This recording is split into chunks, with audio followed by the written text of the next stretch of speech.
Herb. Herb is a plant.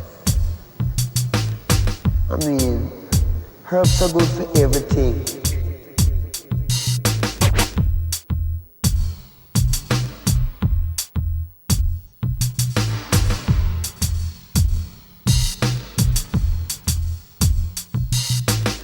Herb.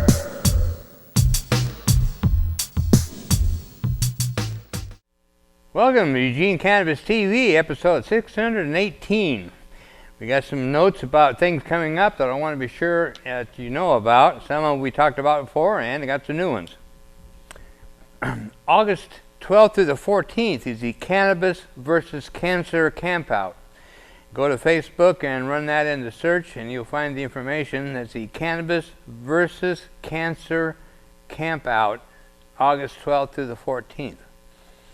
And then August 13th through the 14th, at the Oregon State Fairgrounds, it's going to be the Oregon's first Cannabis Growers Fair. The Live Cannabis Plant Awards. Over 60 grows will be showcasing their live cannabis plants. For the first time ever, Oregon's producers will be able to display live plants at the Cannabis Fair. Oregon is slated to be the premier craft cannabis model state, and this is an opportunity to view these live plants as well as meet the growers. And then, August, now, not to be confused with the State Fair, now, and August 26th through September 5th is the Oregon State Fair. And there's going to be cannabis plants there. I'm going to be doing a story on that in just a few minutes, so it's an interesting development. And then October 29th through the 30th is Cannabis in Wonderland Harvest Festival. And that's going to be up in Blue River, and that's put on by Normal Bean, our music guy for the Hemp Fest, and heck of a musician and a producer. So that's October 29th through the 30th. It's very reasonable, private property, and the Eugene Pot Club will be hosting that. We'll be hosting the Oregon Green Cup competition. So that's something to check into and watch out for.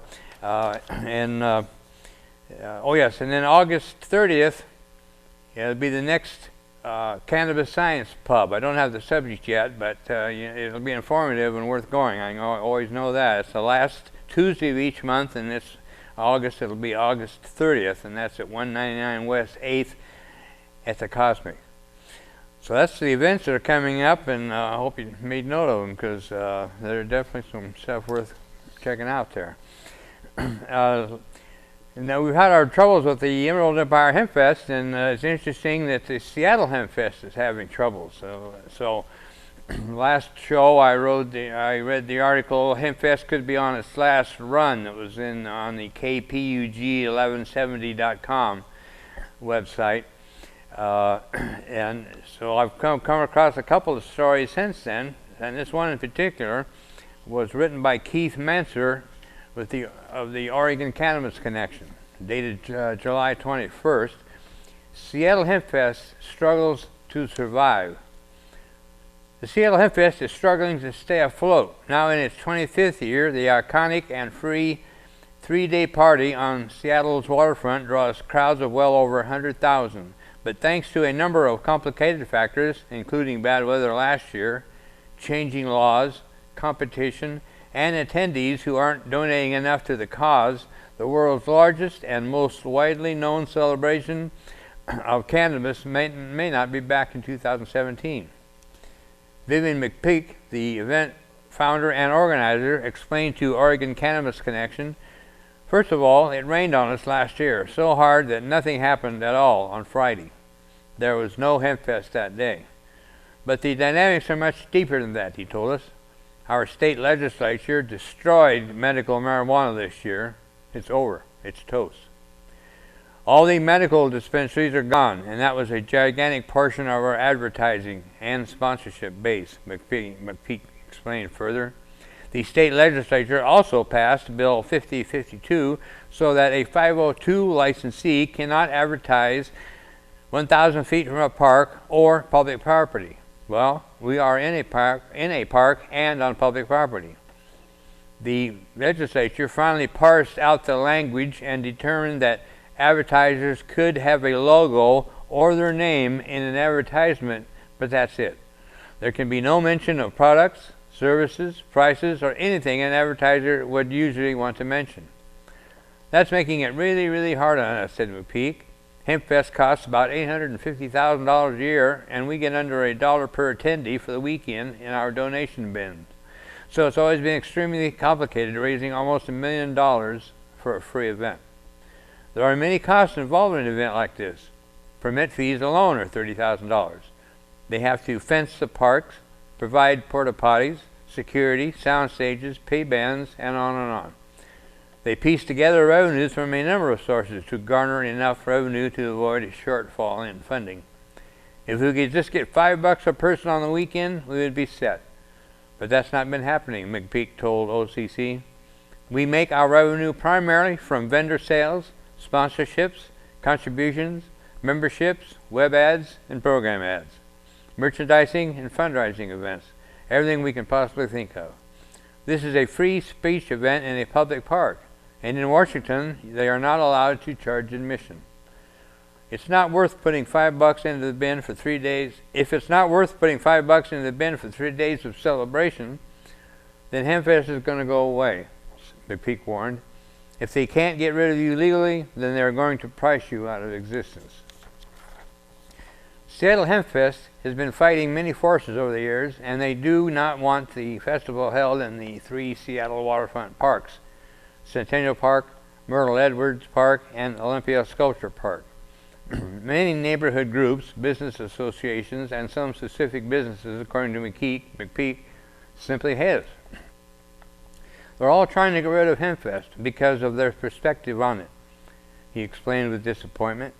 But we are a community, values-based organization. There is a 25-point platform you can read on our website, www.hempfest.org, which includes descheduling cannabis completely from the Federal Schedule Controlled Substances Act, releasing all nonviolent cannabis offenders nationally, retractations in this form of expungement of all records relating to convictions for cannabis possession, parental rights, protections for cannabis users, Second Amendment equality protections for cannabis users, and a number of other vital and necessary reforms. More recently, a new threat has emerged: competition. There are festivals and conferences happening every week throughout the country, from CannaCon to THC Fair and many others. A lot of things are happening in cannabis, much of them focused on the illegal market. All of a sudden, competition everywhere, and a lot of them are profit model events.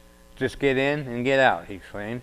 Last year, CannaCon happened in Tacoma on the same weekend as HempFest, and we bused people to and from the event to our event. We will feel we are very viable as a political First Amendment protest rally, McPeak said hopefully. To donate, visit the Seattle HempFest at www.hempfest.org/get-involved-donate. The festival runs August 19th through the 21st in Seattle's waterfront parks. They feature over 120 bands, 40 vendors, and more hemp and cannabis speakers and forums in one place than any other event. It's the original Seattle HempFest 25th year. Don't miss it, and this year everyone donate. So that's Seattle in August, and I've been up there on multiple occasions. It's something to behold. It's quite an event. Used to be at 420. They got 4 stages, or is it 5? I think maybe it's 5. Anyway, at 420 they have joints, or used to. They had joints flying through the air. It was something to see. But they've changed the tactic now because of kids being in the audience and don't want kids underage to get a hold of it. So now volunteers go out through the crowd and hand out joints. But anyway, so it's interesting that Seattle is having that trouble, and it's interesting because we've never since the last couple 3 years we really haven't had money problems. Our problem is that the city won't let us have the park because, quote, I allowed pot smoking. So our constitutional rights were definitely stomped on. So And a lot of this he's saying, I understand. We were rained on one day in one of our events, and it is devastating what it'll do to an event. So I certainly understand that. In fact, I was at Seattle one year when it rained real hard in one afternoon. But Seattle is really organized well, and it's always hard raising funds, though, and trying to get something done. So I understand it. And then the thing you talked about, competition, that too. So anyway, I wish them the best, and like I said, if you have a chance to go, and it could be the last one, because the problem is, I've heard of this before, they don't have anywhere to go. You know, a lot of people want them out of that park. There's 3 parks that are all in a row along the water line. That's why they can have 5 stages. They're spread out far enough from each other that they don't interfere.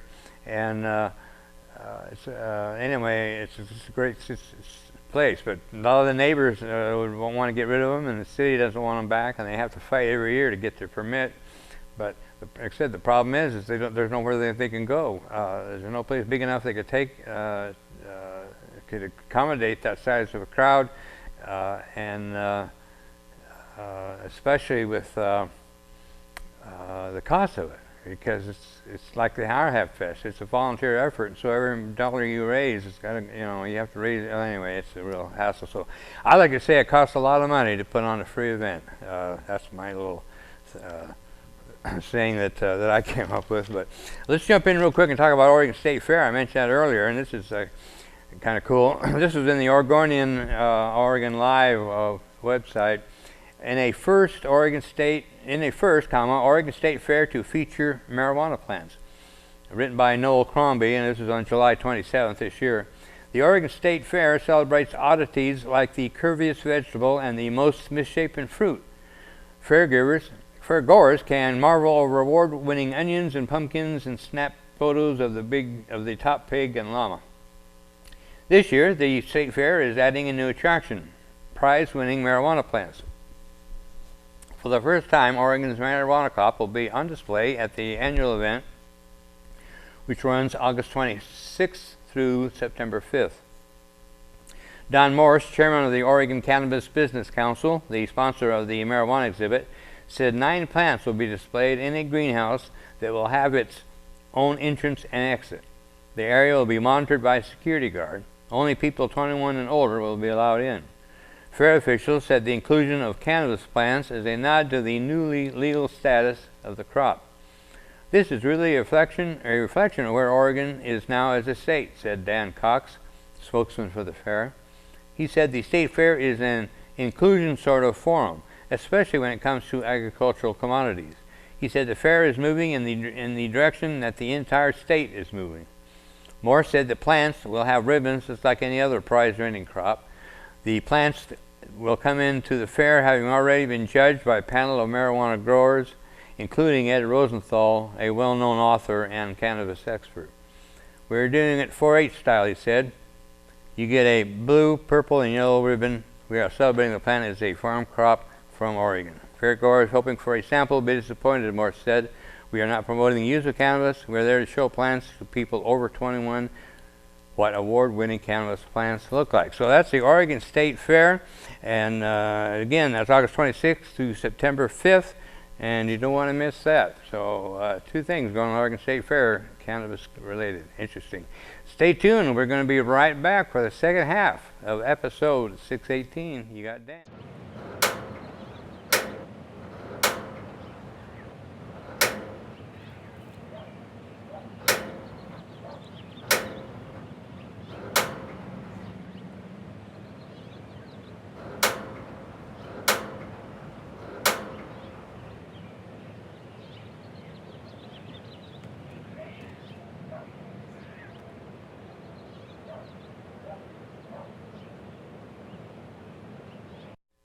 Welcome back to the Eugene Cannabis TV show, episode 618, and we're talking about some interesting news stories. This is out of Washington.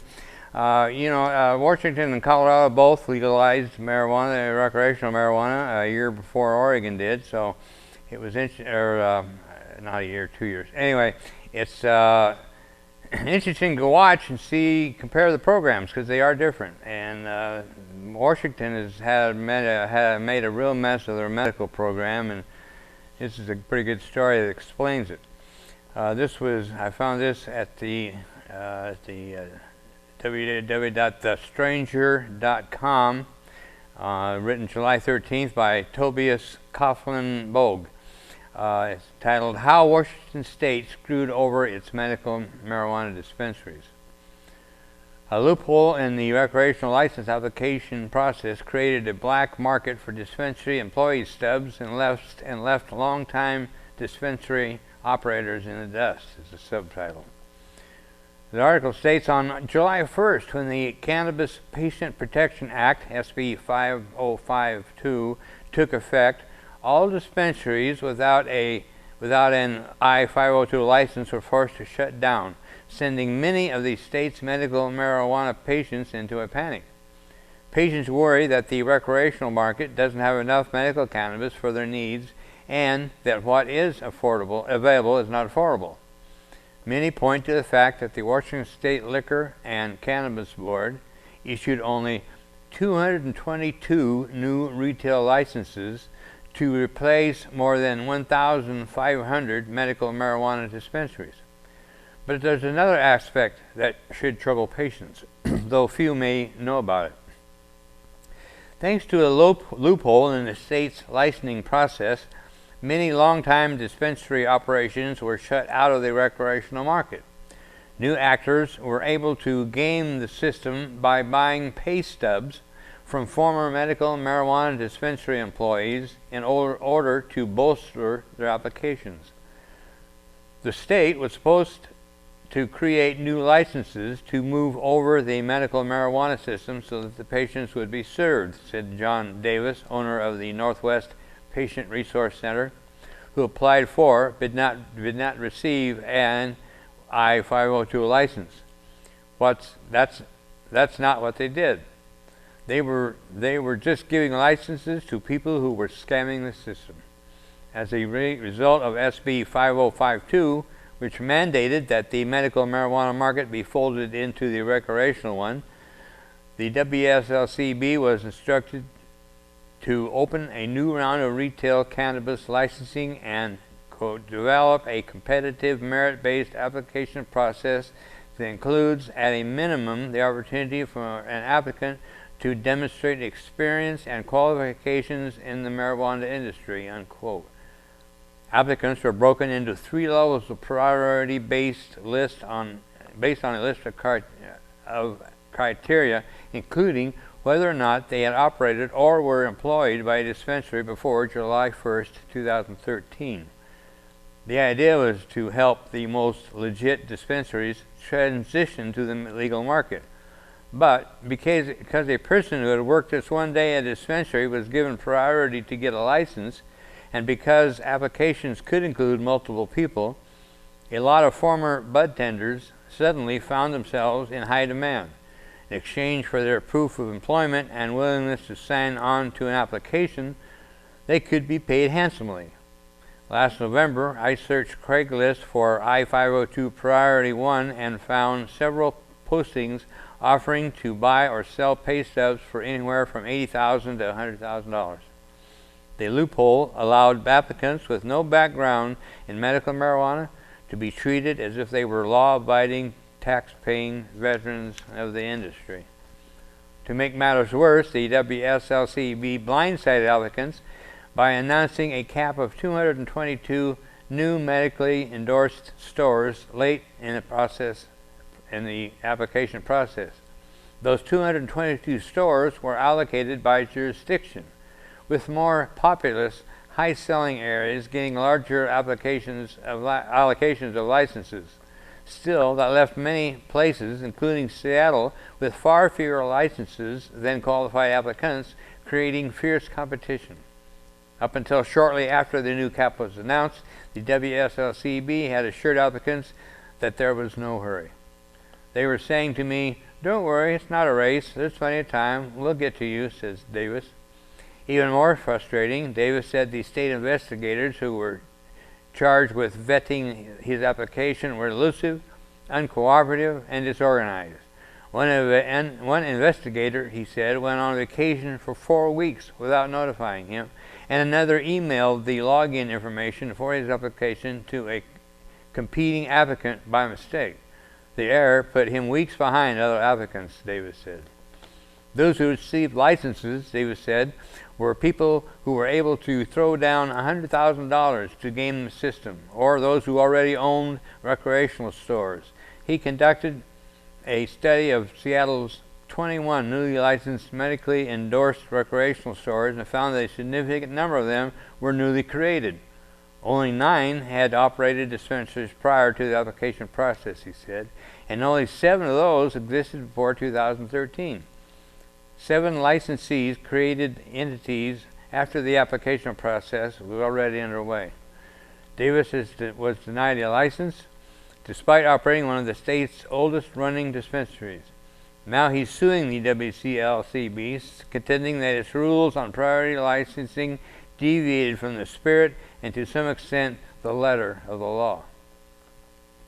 In an email, WSLCB Director of Communications Brian Smith acknowledged that the issue of the pay stub scam, saying, from the beginning, I've seen quotes from applicants who say they would try to game the system. There will always be people who try to cheat, but he added, our investigative process is very thorough. We also work with other agencies to review and verify the information submitted as correct. However, Smith didn't address if the state was able to verify whether applicants could actually be involved in any business or operations level with the applicant they are included on. Davis isn't the only critic of the WCLCB's licensing process. His suit includes about a dozen others, including Olympia's Rainier Express, a dispensary that worked primarily with veterans suffering from PTSD. In Ole, there were 5 available licensees, said Patrick Selfert, Rainier Express's owner. 3 of the 5 licenses went to one guy. The other 2 went to people who already had stores. How far is that? How are they spreading it out to all the good players that are supposed to that were supposed to get them? That's a good question. So, Washington continues to have its problems, and especially the medical scene it isn't looking good. So it's quite a mess. Another thing in our own state, this is quite maddening. This was in the Oregon Cannabis Connection, written by Ken Mansour again, July 13th, 2016. The OMMP program exposes over 500 grower email addresses.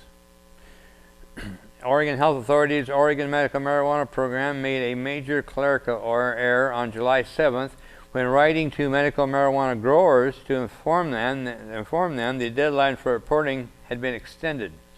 They used CC instead of BCC when sending one batch of emails, which exposed the email addresses of hundreds of currently registered growers to other growers.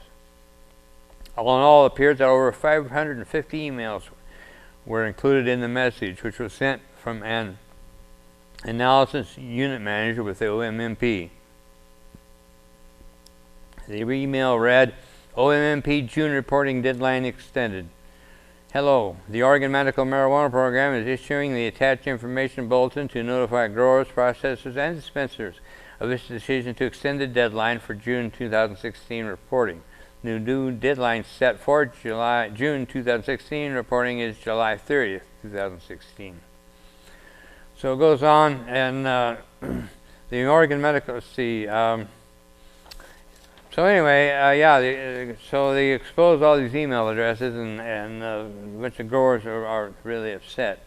In fact, it says many Oregon growers were very private about their activities. They do not want their personal information available, including email addresses, which can sometimes be tracked back to other information. With 45,000 people registered as growers, they only exposed information to about 1% of participants. One grower replied to the message and all the recipients with disdain. Well, thank you for sharing my email address with every smoker in Oregon. Your new system seems to be a bit of a cluster, you know what, and is certainly a waste of all of our time. Please remove me from your email list. You might consider removing these good people listed below as well before the spammers get a hold of our personal data, as you clearly are not protecting our personal information as a state agency should. Ever heard of a little thing called HIPAA? Are you attempting to drown us good Oregon citizens with this onerous and pedestrious regulation clearly intended to drive out the small-time grower and pave the way for the corporate growers we all know are coming?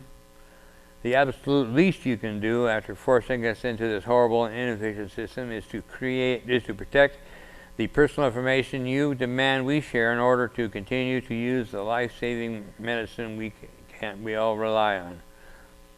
In closing, you're over your regulations and BS, and the least you can do is follow your own rules. That's their own F rules, to be specific. Good day. This email is sent by Bobby, a longtime medical marijuana patient and grower. It angers me because all over America, more and more companies and government bureaucrats are demanding more of our personal information while taking next to zero steps to safeguard that information. Here's the latest evidence that we have been sold out by the very agency tasked to protecting us, Bobby explained. The first of many related spam messages we will all receive now, thanks to the over-regulation of the medical marijuana industry, coupled with the incompetence of their people. Unfortunately, Bobby believes that she has experienced spam from the breach already, from a nursery company that provides bulk cannabis to teens, clones, and mothers. So anyway, that's what happened with the OMPP program, and so it's the government in action again. Ever since Measure 91, it's just kind of been one flub up after another. We do have recreational, and they talk about legalization, but let's don't forget, there are penalties involved. So it's not legalization, it's simply further decriminalization, which is not a bad thing, but we still got a long ways to go. So I hope you'll join the fight. Don't wait and get busted and then join the fight like I did. Join the fight, because the problem is now, and it's not going to get any better. We've got to keep fighting. So, and fight for the Emerald Empire Hemp Fest too. We need your help. Go to the Hemp Fest website, eehempfest.com. Thank you. We'll see you next week.